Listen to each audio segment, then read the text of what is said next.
সংরক্ষিত নারী আসনে ১৩ জনের মনোনয়ন চূড়ান্ত করেছে জামায়াতে ইসলামী জোট। সন্ধ্যায় রাজধানীর মগবাজারে জামায়াতে ইসলামের প্রধান কার্যালয়ে প্রেস ব্রিফিংয়ে কথা জানানো হয়। এতে জামায়াতের ৯ জন, জাতীয় নাগরিক পার্টি এনসিপির ২ জন এবং জাকপা ও খেলাফত মজলিস থেকে ১ জন করে মনোনয়ন চূড়ান্ত করার কথা জানানো হয়। ১১ দলীয় ঐক্য জোটের সিদ্ধান্তে জুলাইয়ে শহীদ শিশু জাবির ইব্রাহিমের মা রোকেয়া বেগমকে মনোনয়ন দেওয়া হয়।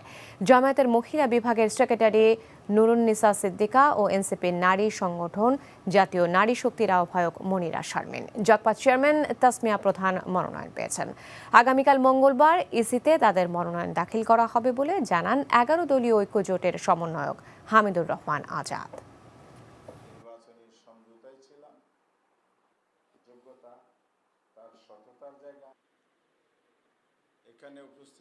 রেশিও অনুযায়ী যার যে প্রাপ্যতা তার বাইরেও আছে, অর্থাৎ আমরা জাকপাকে একটা আসন দিয়েছি, আবার